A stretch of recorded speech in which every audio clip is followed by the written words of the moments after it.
Abdullah itu memang tidak pernah merasa aman menjadi cowok ganteng. Ya. Ini zaman dulu sampai zaman sekarang. Ini perempuan ini memang primitif banget ya. Ya Allah, itu bukan kemajuan tuh. Kalau perempuan kemudian kayak yang deketin laki-laki duluan, ini itu segala macam. Bukan kemajuan zaman teman-teman. Itu malah purba banget itu. Purba banget itu mah. Abdullah itu, saudara sekalian saya muliakan, dulunya ini ya sekilas dulunya itu adalah seorang anak yang terselamatkan dari penyembelihan. Makanya salah satu julukannya Nabi Muhammad Ibnu Dabihain. Julukannya Nabi Muhammad tuh salah satunya Ibnu Dabihain. Ibnu Dabihain adalah anak dari dua orang yang hampir disembelih nggak jadi. Dua anak sembelihan, anak dari dua orang sembelihan, gitu ya. Sembelihan pertama atau orang yang disembelih pertama adalah kita tahu Nabi Allah Ismail bin Ibrahim yang hampir disembelih oleh ayahnya sendiri, bahkan sudah disembelih oleh ayahnya sendiri dalam persangkaan ayahnya. Kayak udah disembelih gitu kan, udah sempat lihat darahnya, akan tetapi ternyata itu adalah darahnya domba gitu, yang digantikan oleh Allah Subhanahu wa taala ketika Allah memerintahkan Nabi Allah Ibrahim untuk menyembelih Nabi Allah Ismail. Kan gitu tuh ceritanya. Nah, yang pertama hampir disembelih adalah Nabi Ismail. Nah, yang kedua enggak lain enggak bukan ayahandanya Nabi Muhammad, yaitu Abdullah. Ceritanya dulu tuh kakek Nabi yang bernama Abdul Muthalib. Ya, Nabi Muhammad kan Abdullah bin Abdul Muthalib. Abdul Muthalib itu teman-teman, subhanallah, tiap punya anak laki-laki umurnya nggak panjang. Punya anak perempuan lama gitu. Maksudnya hidup gitu kan. Tapi tiap punya anak laki-laki itu satu anak laki-laki ini gitu kan. Umur berapa bulan meninggal gitu. Dapat lagi anak laki-laki lagi umur berapa hari meninggal, kayak gitu.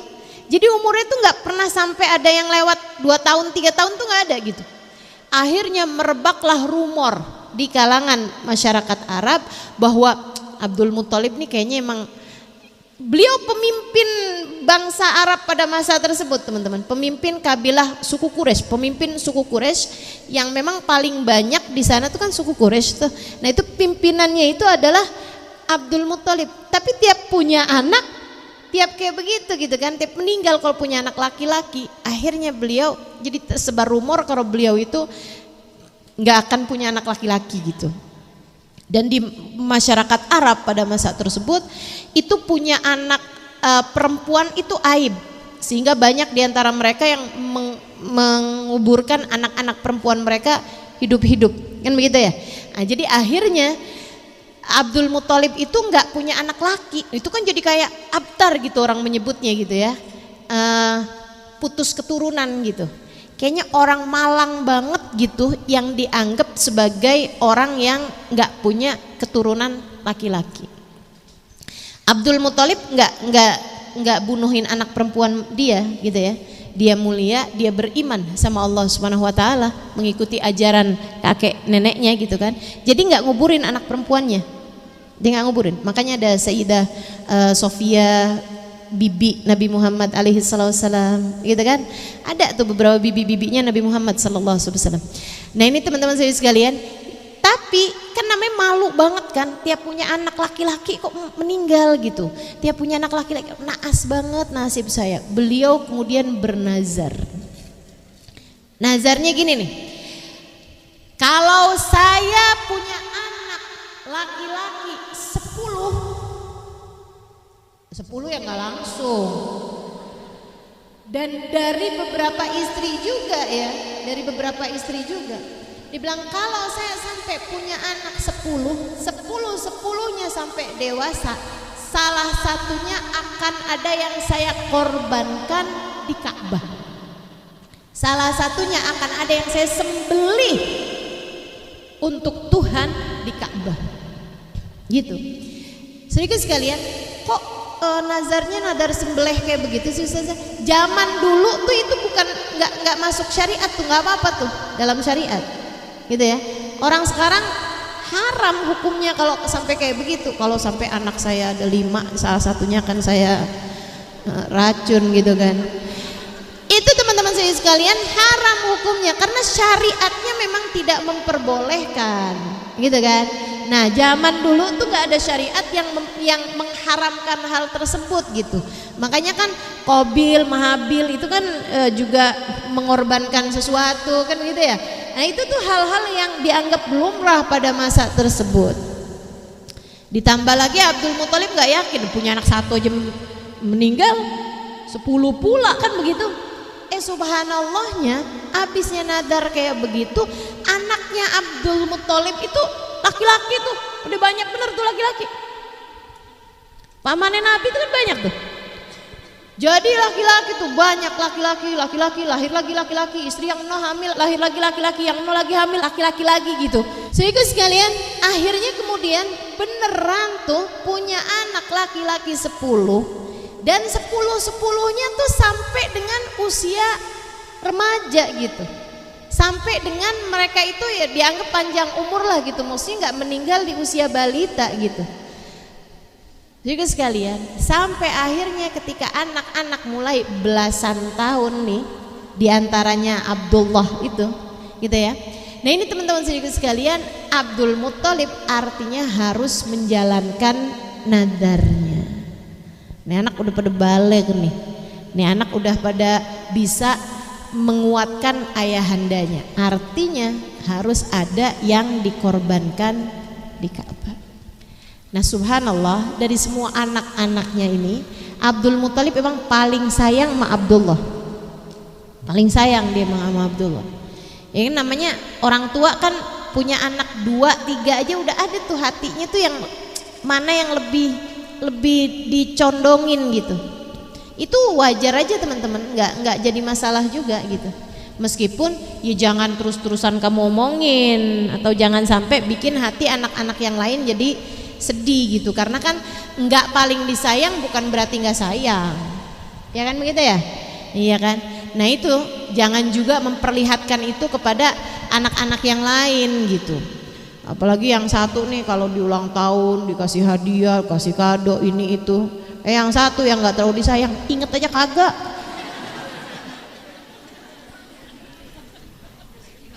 Mah, ini kan hari ulang tahun saya mah. Katanya Ustadz tuh bid'ah. Ama yang disayang dirayain, dikadoin. Giliran ama yang nggak disayang dikata bid'ah. Ada tuh modelannya kayak begitu tuh. Astagfirullah. Teman-teman sekalian saya muliakan, ini ya. Jadi nih Abdul Muthalib nih paling sayang sama Abdullah. Meskipun tentu saja tidak membuat perbedaan yang signifikan. Artinya setiap anak-anaknya juga merasa disayang juga sama bapaknya, karena memang bapaknya adalah seorang yang sangat terhormat, sangat mulia, memperlakukan anak-anaknya dengan cara yang baik. Teman-teman sekalian saya muliakan, akhirnya nadar kan harus dilaksanakan. Nggak tahu nih siapa yang mesti disembelih. Jadi Abdul Muthalib dengan sedih hati mengumpulkan anak-anak laki-lakinya. Itu ya, saya rasa hari itu tuh anak perempuannya yang yes, aman. Abdul Muthalib kemudian menuliskan nama mereka satu-satu dan menyampaikan keadaannya. Anakku sayang, ayah nih pernah bernazar dulu. Ketika ayah tiap kali punya anak laki-laki meninggal, ayah bernazar jika sampai punya 10 anak laki-laki, sampai dengan usia mereka yang bisa menguatkan ayah, bisa bantu ayah sampai dengan balik, ayah akan mengorbankan salah satunya di Ka'bah dengan disembelih di Ka'bah. Ayah nggak tahu mana satu yang diinginkan oleh Allah, mana satu di antara kalian yang diinginkan oleh Allah sebagai persembahan. Karenanya ayah minta kepada kalian semuanya, ayah akan menuliskan nama-nama kalian, bersiap-siaplah, ayah akan mengundinya di depan Ka'bah. Ya mau gimana lagi kan, anak-anaknya mau deg-degan setengah mati, tapi ya udah gitu. Maka semua sesudah dituliskan namanya nih, mereka kemudian datang ke depan Ka'bah dan itu disaksikan sama orang-orang tetua-tetua, tapi bukan tetua-tetuanya Quraisy ya, tapi kayak orang-orang yang dianggap sebagai kayak pemuka masyarakat atau apa gitu. Jadi teman-teman sekalian, maksudnya ayahandanya nih bilang, nggak tahu nih saya siapa di antara kalian yang harus saya sembelih. Jadi akhirnya teman-teman, mereka pun anak-anaknya kumpul semuanya nih depan Ka'bah, kemudian mulailah deg-degan setengah mati itu. Duh, kalau kamu jadi salah satu di antaranya, mulailah diundi. Keluar Abdullah. Waduh. Itu Abdul Muthalib luluh lantak rasanya hatinya, sedih setengah mati. Tapi ya emang tuh teman-teman, biar kata gimana juga, Allah tuh kalau nguji emang dari arah yang paling kamu cintai dah. Ngajarin kita banget tuh. Dulu Ibrahim cinta setengah mati sama anaknya, salah satunya Ismail, sama Allah disuruh sembelih, kan gitu kan? Ini sekarang juga gitu, dari semua anaknya Abdul Muthalib yang paling dicinta Abdullah gitu kan, hatinya emang ke Abdullah banget gitu. Yang keluar namanya Abdullah dong. 3 kali biar sah, masukin lagi, kocok keluar lagi Abdullah lagi. Udah ada tuh air mata deh tuh. Habis itu kocok lagi, keluar lagi Abdullah lagi. Wah, sedihnya luar biasa. Kenapa enggak Abu Lahab gitu kan? Abu Lahab paman Nabi juga ya. Udah tuh sedih banget. Tapi kan nazar harus dikerjain. Abdullahnya ya mau gimana lagi gitu kan. Ini saya jadi Ismail Atsani nih, Ismail kedua gitu kan. Siap-siap Abdullah, iya besok kamu akan kita korbankan di Ka'bah. Oh, Abdullah ya sedih, tapi mau gimana lagi. Abdul Muthalib lebih sedih lagi gitu kan. Sampai besoknya kumpul deh tuh. Pas lagi kayak begitu, Abdullah udah hampir tuh, Abdullahnya udah didandanin, udah disiapin, tempatnya udah disiapin, pedangnya udah ditajemin, udah semuanya tuh. Udah hampir banget tuh, nyaris banget. Teman-teman saya sekalian, Abdul Muthalib kemudian didatengin sama pemuka-pemuka Quraisy. Dia bilang, "Madza fa'alta ya Abdul Muthalib?" Abdul Muthalib, kamu mau ngapain nih? Kata Abdul Muthalib, "Iya nih, saya mau nyembelih anak saya nih si Abdullah." "Kenapa kamu mesti sembelih?" "Soalnya saya udah terlanjur bernadar untuk menyembelih anak saya ini dan saya korbankan untuk Allah. Saya udah terlanjur nadar." Jangan Abdul Muthalib, jangan. Kita ini sekarang nih udah tambah banyak banget orang-orang tua yang nyembelih anak perempuan mereka. Khasyatal ar, karena takut untuk bawa aib, bawa celah. Lah sekarang kamu bikin tren baru menyembelih anak laki-laki. Karena secara Abdul Muthalib ini pemimpin Quraisy, pemimpin tuh diikutin. Apapun yang jadi dikerjain itu bisa jadi viral, diikutin sama orang. Termasuk mandi lumpur. Alhamdulillah sampai sekarang belum pernah saya lihat tuh. Alhamdulillah. Ampun. Mak nggak pernah tahu kan? Alhamdulillah, bagus bu. Saya cuma denger doang tapi nggak pernah nonton. Alhamdulillah. Kagak aja orang zaman sekarang. Teman-teman sekalian saya muliakan. Jadi itu apaan aja yang dikerjain sama Abdul Muthalib kan bisa jadi diikutin sama kaumnya. Abdul Muthalib, kalau yang cewek udah disembelih, sekarang kamu bikin adat baru nyembelih yang cowok, ntar kita kagak punya keturunan nih. Terabis nih turunan-turunan kita. Abdul Muthalib, saya juga berat, kata Abdul Muthalib. Allah yang tahu betapa beratnya hati saya juga ngerjainnya. Ya udah kalau gitu jangan kamu sembelih.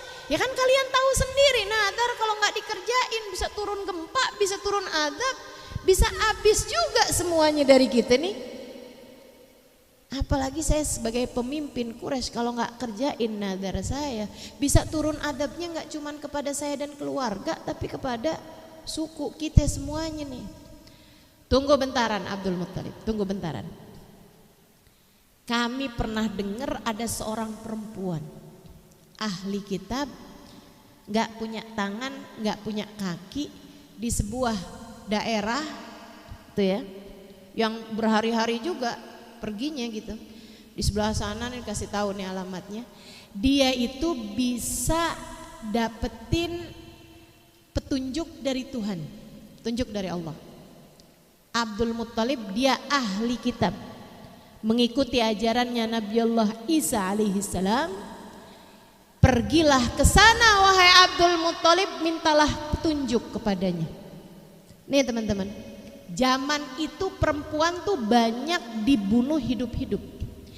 Ini perempuan gak punya tangan, gak punya kaki, ternyata perempuan sakti. Zaman tersebut itu dia bisa dari bagusnya hatinya, dari bagusnya jiwanya, dari hubungannya sama Allah Subhanahu wa taala, bisa jadi sarana istikharah pada masa tersebut. Bahkan di masa ahli fatrah tidak adanya nabi pada zaman tersebut. Jadi nih, walaupun rusaknya kayak apa, zaman ini masih akan selalu menyisakan orang-orang yang mampu berkomunikasi dengan Allah Subhanahu wa ta'ala. Kalau zaman sekarang mah banyak pengikutnya Nabi Muhammad kok.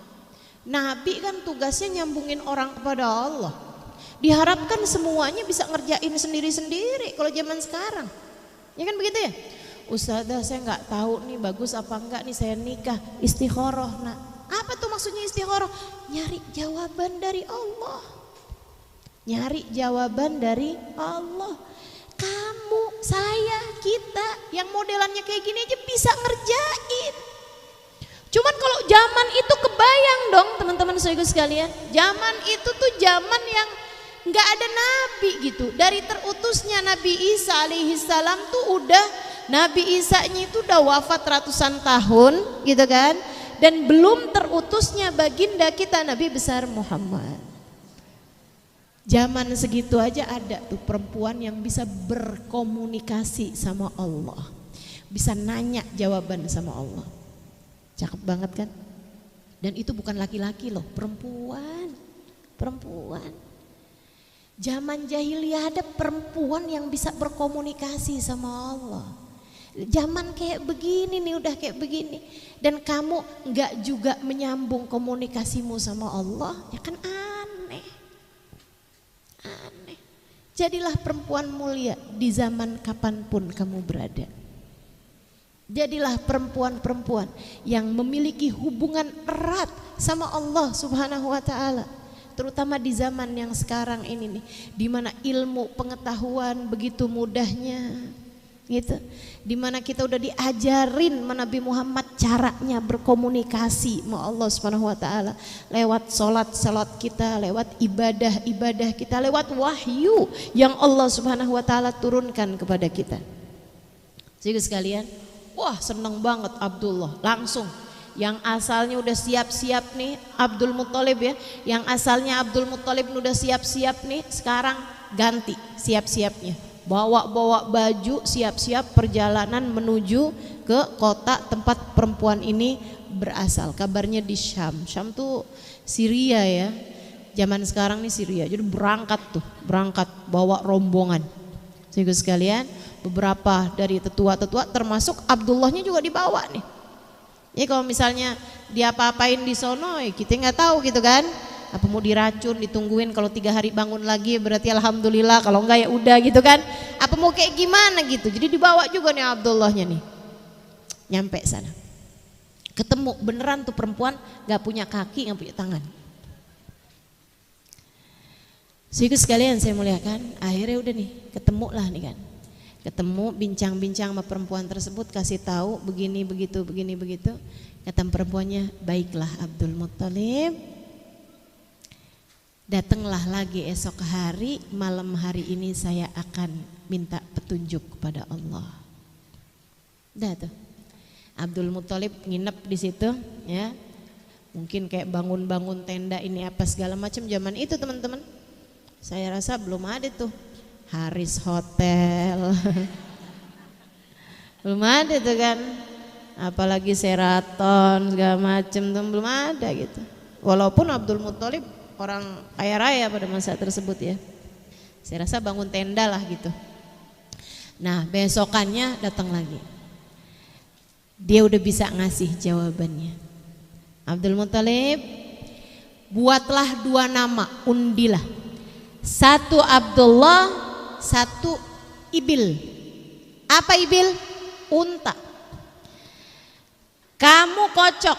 Kalau keluarnya Abdullah, gantikan dengan 10 ekor unta yang kamu sembelih di Ka'bah. Kocok lagi. Kalau keluar Abdullah lagi, gantikan dengan 10 ekor unta berikutnya. Kocok lagi.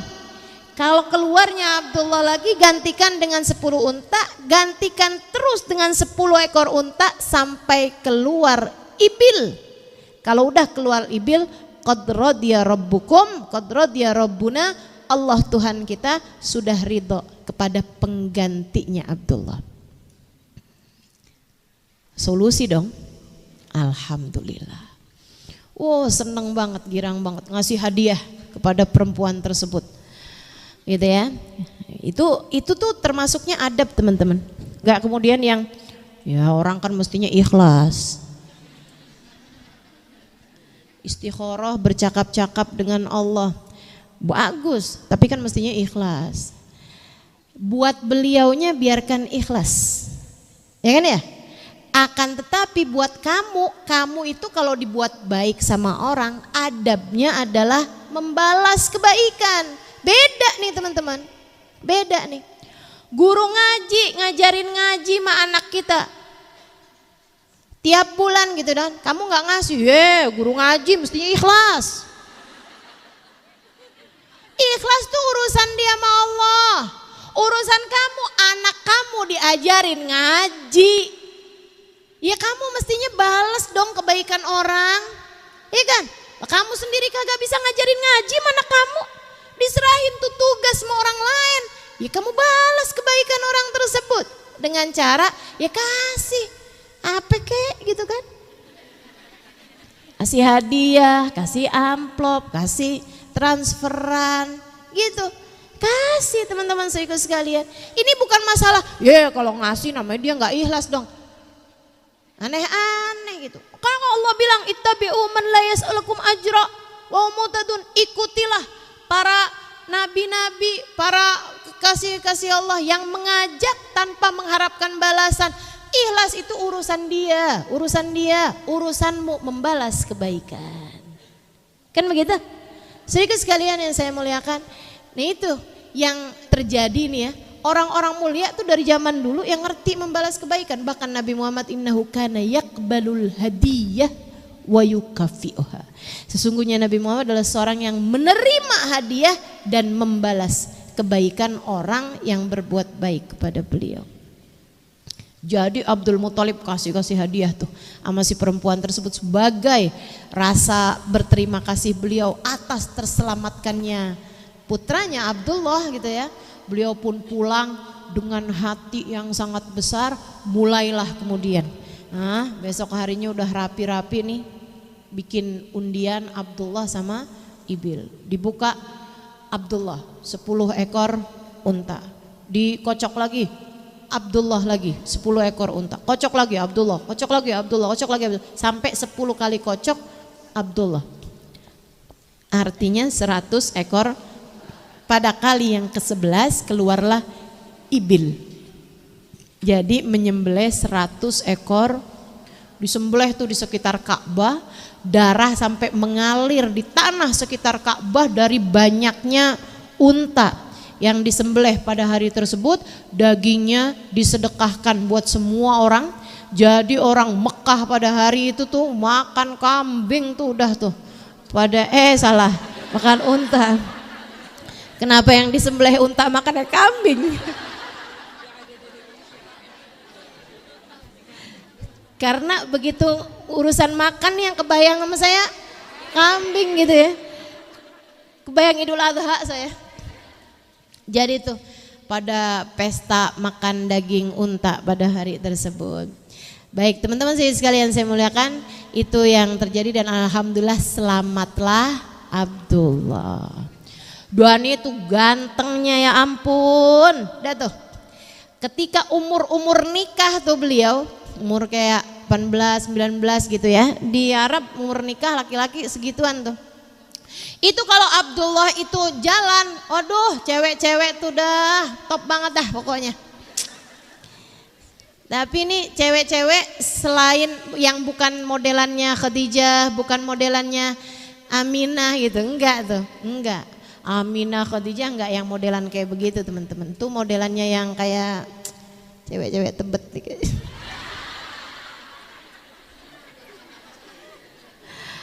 Aduh, enggak ya, mudah-mudahan kita nih ya jadi perempuan-perempuan mulia lah. Saudara sekalian, jadi Abdullah tuh kayak begitu tuh, disenengin banget orang. Sampai ada satu orang perempuan di kota Mekah, itu tiap Abdullah lewat gitu ya, dia tuh sukanya yang kayak gitu tuh. Ada tuh di pinggiran kota Mekah dia nggak di dalam kota Mekah banget. Ada, dia tahu jadwalnya Abdullah kalau bawa barang dagangan. Kalau lewat di situ kapan tuh dia udah tahu tuh. Tiap lewat itu teman-teman sekalian digodainnya Abdullah. Sampai satu waktu nggak cuman digodain dong, sama dia ditarik tangannya. Ditarik tangannya, dia kemudian bawa masuk, sini dong Abdullah gitu kan, ditarik sama dia gitu. Terus akhirnya dibawa masuk ke dalam rumah, begitu dibawa masuk dikunci-kunciin pintunya. Habis itu kuncinya ditelan. Enggak.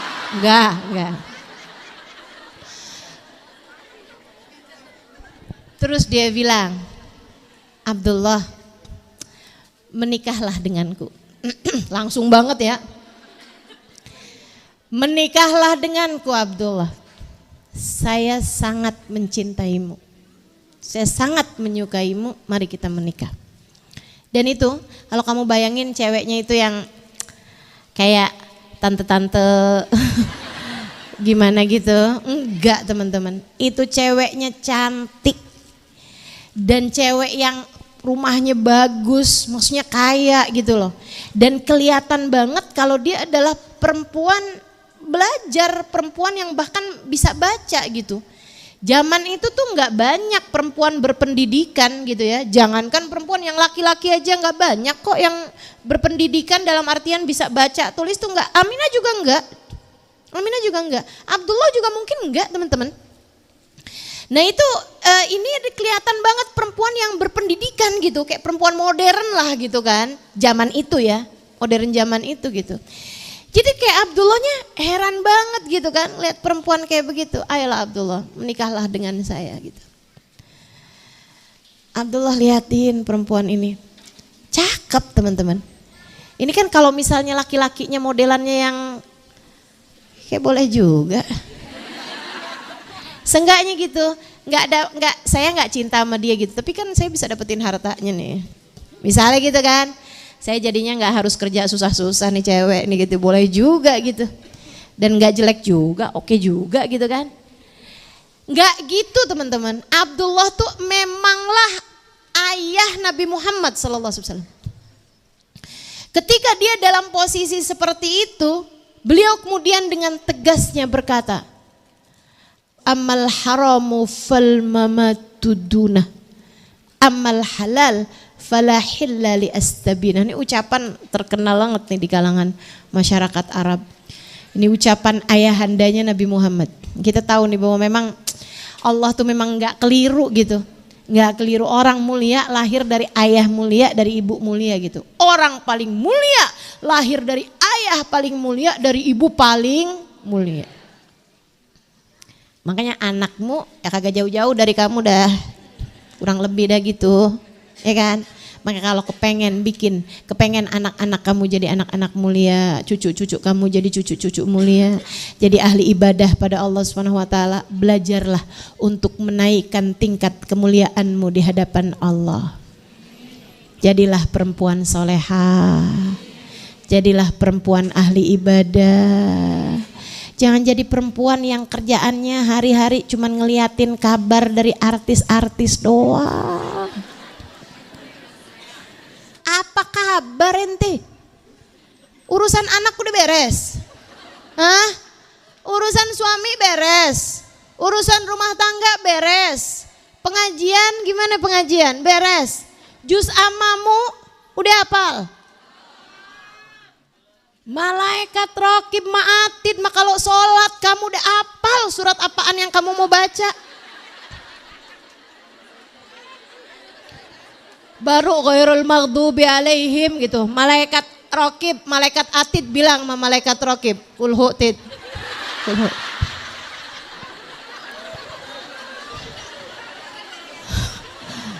Malaikat atid bilang malaikat raqib, kip, udah kulhu. Pasti dah itu. Masya Allah, Masya Allah.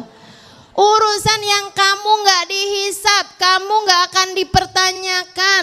Segitunya apal kasus-kasusnya. Innalillahi wa inna ilaihi raji'un. Teman-teman saya sekalian, omongan tetangga apaan kamu apal semuanya? Enggak gitu caranya jalanin kehidupan. Hidup tidak sebercanda itu, Bu. Hidup tidak sebercanda itu, Dek. Sampai apal lagu-lagu Korea. Sampai apal nama semua opa-opa Korea. Sampai tuh isi galeri fotonya semuanya. Orang-orang yang bahkan gak ngerti sujud sama Allah barang serokaat sekalipun, kamu pikir kamu gak akan ditanya? Adik-adikku sayang, hidup tidak sebercanda itu, Dek. Hidup tidak sebercanda itu. Kamu kepengen nantinya membina rumah tangga dengan seorang laki-laki soleh, anak-anakmu pada soleh-soleh. Kenali Nabi Muhammad. Kenali sejarah orang-orang mulia. Kenali sejarah para wali-walinya Allah Subhanahu wa taala. Kenali sejarah para hamba-hamba tercinta di sisi Allah Subhanahu wa taala. Enggak malu apa isi galerinya orang-orang kayak begituan semua? Gimana kalau nabimu sampai tanya, seberapa saya di hatimu wahai umatku? Siapa yang selama ini ada dalam hatimu wahai umatku? Gak malu kalau kamu lebih sering membayangkan opa-opa Korea daripada bagindamu Nabi Muhammad. Ini saya lagi serius nih, jangan ketawa. Saudariku sekalian yang saya muliakan, orang-orang mulia hanya akan lahir dari orang-orang mulia. Lihatlah bagaimana Abdullah diajakin sama perempuan cantik, kaya, pinter. Segitunya beliau menjawab, amal haramu fal mamatu dunah. Kalau kamu mengajak saya kepada perbuatan haram zina, lebih baik saya mati daripada melakukannya. Langkahi dulu mayatku.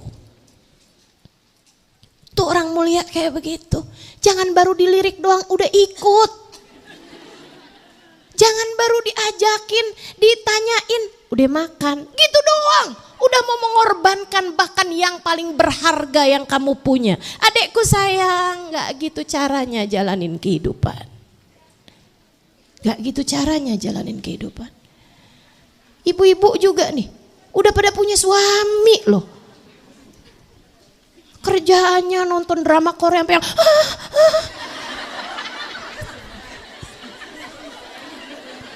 Astagfirullah, astagfirullah. Bu, mau diomongin sama siapa lagi? Kalau saya sampai ngomongin dan kamu gak dengerin saya. Kamu mau ngarepin Allah nyampein ini sama siapa lagi? Hah? Kalau saya dengan bahasa seindah, sebercanda ini, kamu bahkan tidak mau mendengarkannya dari saya. Yuk, belajar hidup yang benar. Atau jangan sampai juga, baik yang belum menikah atau yang sudah menikah, ada yang tidak halal kamu bayangkan dalam pikiranmu. Jangan teman-teman, jangan. Jangan. Yang belum menikah jangan, yang sudah menikah apalagi. Ada suamimu loh di samping kamu, pikiranmu malah membayangkan laki-laki lain. Kedurhakaan macam apa itu? Kekurang ajaran macam apa itu? Keburukan macam apa itu? Soalnya dia lebih perhatian ustazah, innalillahi wa inna ilaihi rajiun. Itu zina hati namanya. Itu zina hati namanya. Malu. Suami saya nggak tahu ustazah, suamimu nggak tahu, Allah tahu. Malu sama Allah. Suami saya nggak tahu ustazah, iya Nabi Muhammad tahu. Malu kamu ngaku cinta menabi, kamu solawatan menabi, kamu qiyam dengan nangis-nangis menabi. Malu kamu. Kalau kemudian Nabi Muhammad tahu, jangan kamu pikir Nabi nggak tahu. Wa qul i'malu kata Allah, wa sayarallahu amalakum wa rasuluh. Berbuatlah kalian, Allah tahu perbuatan kalian, Nabi Muhammad tahu perbuatan kalian. Saudaraku sekalian yang saya muliakan, jadilah orang-orang berkelas. Orang tua Nabi Muhammad, Sayyid Abdullah, Sayyidah Aminah begitu berkelas. Amal haramu fal mamatutuna. Kamu ajak saya kepada perkara yang haram, langkahi dulu mayat saya. Lebih baik saya mati daripada saya harus melakukannya. Amal halal fala hilla li astabina. Kalau kamu ngajakin saya kepada yang halal, kamu ngajakin saya buat nikah, fala hilla li astabina, bukan wanita sepertimu yang akan saya pilih untuk mendampingi hidup saya. Keren. Tuh dek, udah dikasih tahu jawabannya. Kalau ada cowok-cowok deketin kamu, banyak banget loh cowok-cowok deketin kamu tuh nggak ngarepin cinta dari kamu, rumah tangga, terbingkai dalam rumah tangga, enggak gitu. Enggak juga ngarepin melangkah ke surga bersamamu, kagak. Banyak laki-laki di luaran sana yang ketika kamu kemudian dideketi sama dia, pikiran dalam otaknya itu adalah untuk mendapatkan hal paling berharga dalam dirimu. Pengen mendapatkan keperawananmu, pengen sesuatu hal yang buruk darimu. Jangan mau. Kamu lebih berharga dari itu, jauh lebih berharga dari itu. Anakku sayang, adekku sayang, jangan pernah berpikir untuk memberikan hal yang paling berharga dalam dirimu kecuali kepada Allah. Lewat jalan yang diridhoi Allah Subhanahu wa ta'ala. Sesudah sah, sesudah akad nikah, baru halal, baru punya pahala sedekah, kata Nabi Muhammad SAW. Tiap kamu berhubungan intim, kamu punya pahala sedekah. Tuh yang kayak gituan kamu kejar. Jangan kemudian melaki-laki yang kayak begituan modelannya tuh. Tapi dia bisa ngasih hadiah saya ustazah bulan ini iPhone. Bulan depan tas branded. Itu murah, bahkan kalau kamu dikasih hadiah bulan ini apartemen, bulan depan mobil mewah, murah teman-teman sekalian. Selagi masih ada nolnya tuh murah. Selagi masih ada angkanya itu murah. Kenapa? Sebab kamu, hargamu yang tidak bisa dibayar dengan uang. Apa hargamu? Surga. Hargamu surga. Kata Sayyidil Habib Umar, la tarda dunal jannah bithaman.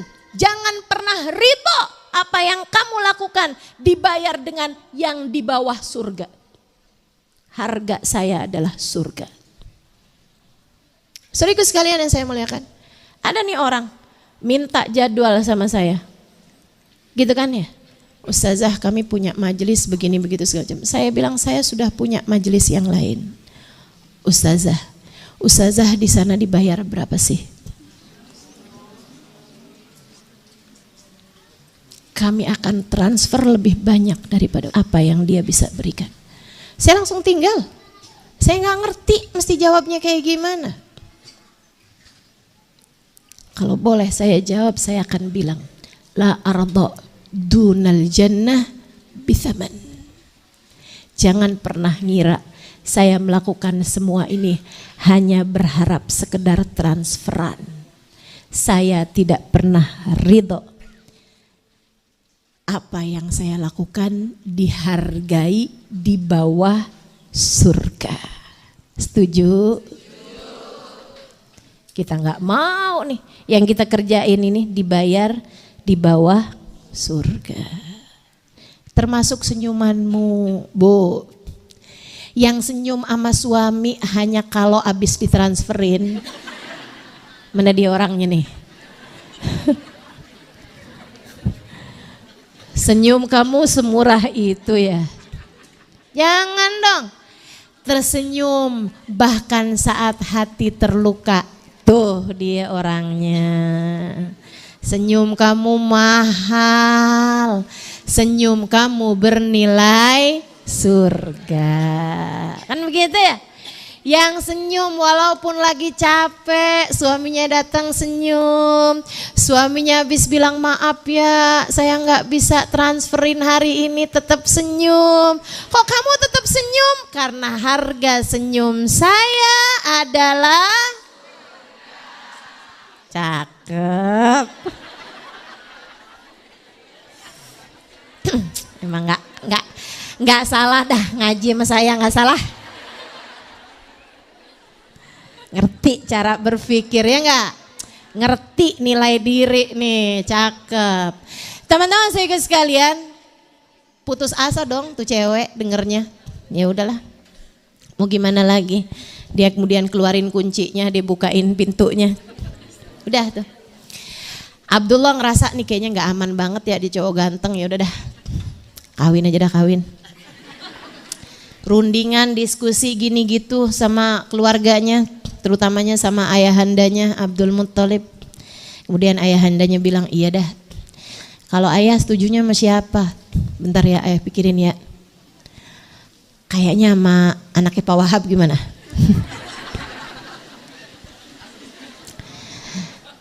Iya deh. Yang eno kan, iya tuh kayaknya punya anak deh tuh. Emang jarang-jarang kelihatan, anaknya emang baik dah insya Allah tuh. Anaknya kebanyakan bantuin maknya aja tuh masak di rumah gitu kan. Aminah namanya si Aminah. Ya udah dah kalau gitu, ya udah dah sama Aminah aja dah. Udah deh tuh, lamar ini itu segala macem, menikahlah mereka. Abis menikah, Abdullah tuh ada tuh sempet pernah jalan di jalanan yang tadi tuh, yang ketemu cewek yang tadi. Si cewek itu juga ada depan rumah, tapi dia ngelihat Abdullah biasa aja gitu habis itu. Abdullah penasaran, wah takutnya nyakitin hati juga, nggak mau juga. Akhirnya dia udah jalan, udah lewat, balik lagi. Terus disamperin perempuan itu. Dibilang maafkan saya, kalau apa yang saya lakukan hari itu menyakiti perasaanmu. Si perempuan itu bilang, gak usah baper gitulah Abdullah. Kurang lebih ya, ini bahasa kurang lebih kan. Tapi Bu nyamperin lagi ada omongan-omongan gitu, iya teman-teman. Tapi ini kan saya harus modifikasi lah gitu. Gitu ya.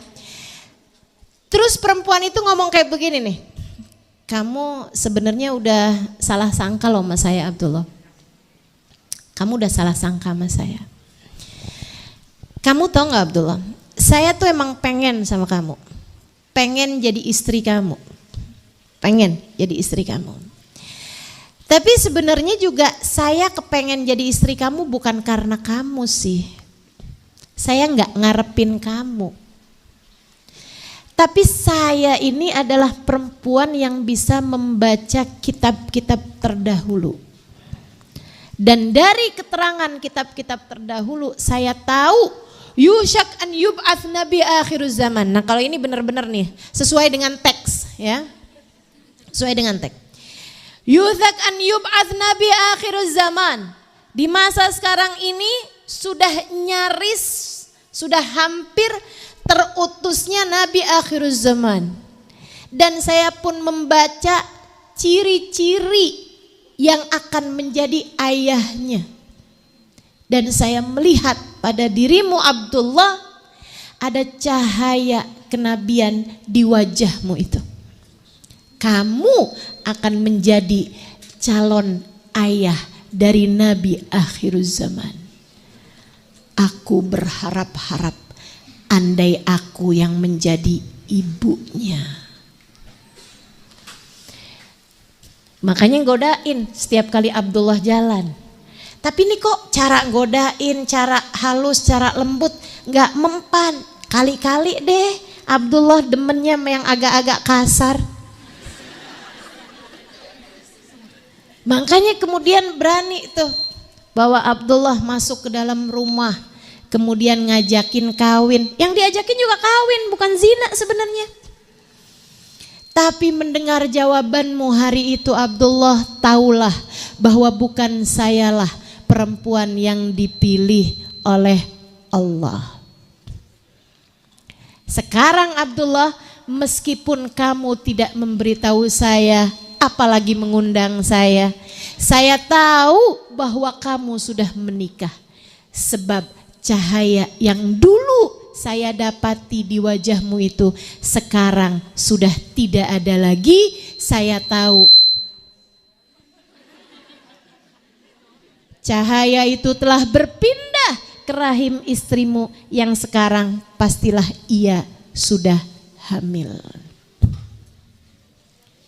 Abdullah tuh menikah bulan Rajab. Sayyid Abdullah dengan Sayyidah Aminah. Itu menikahnya pada bulan Rajab awal. Dan bulan Rajab itu pula lah langsung hamil Sayyidina Muhammad sallallahu alaihi wasallam. Aminah nikah bulan Rajab, hamil bulan Rajab juga. Ya, nggak pakai tuh kita bulan madu dulu deh gitu, nggak ada. Langsung tuh hamil bulan itu juga. Jadi teman-teman saudaraku sekalian yang saya muliakan, Abdullahnya baru yang oh gitu ceritanya. Masya Allah udah kegeeran ya. Dikirain ganteng karena dirinya sendiri gitu. Ternyata gantengnya karena cahaya Nabi Muhammad sallallahu alaihi wasallam. Dah tuh hamil Aminah. Aminah tuh nggak tahu kalau dirinya hamil. Dia habis nikah nih sama Abdullah gitu kan. Bulan itu nggak datang bulan. Bulan itu nggak datang bulan. Bulan besoknya juga nggak datang bulan. Bulan besoknya kayak dapat 2 bulanan lebih gitu dari kehamilan, Abdullah pamitan. Abdullah nih juga saya rasa mereka berdua nih udah sering kan namanya suami istri ya, bercakap-cakap ini apa segala macam. Abdullah saya rasa juga cerita-cerita sama istrinya. Dan saya rasa Aminah juga cerita-cerita kemungkinannya kepada Abdullah. Apa yang beliau lihat bahkan dari sejak bulan pertama kehamilan. Teman-teman saya sekalian, Aminah dari sejak awal kehamilan itu selalu bermimpi bermacam-macam. Ada riwayat mengatakan bermimpi laki-laki mulia, orang-orang mulia-mulia gitu. Terus bilang begini, ya Aminah innaki qad hamilti bi sayyid walad Adam fa idza waladtihi fasammihi Muhammada. Aminah, jaga baik-baik ya, kamu nih lagi hamil. Yang ada dalam kandunganmu adalah pemimpin seluruh umat manusia. Kalau lahir nanti kasih nama ia dengan nama Muhammad. Siapakah gerangan engkau?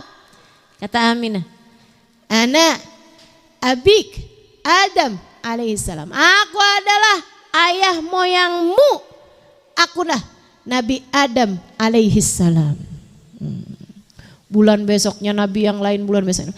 Ada juga riwayat yang mengatakan bahwa yang dimimpiin Aminah ini adalah perempuan-perempuan mulia. Perempuan cantik-cantik mulia-mulia itu. Kamu siapa? Saya adalah Asia, istrinya Fir'aun. Asia bintu Muzahim. Ntar lagi, saya adalah Maryam. Wallahu a'lam. Bisa jadi dua-duanya benar. Ntar didatengin Nabi, ntar didatengin perempuan soleha. Bisa aja.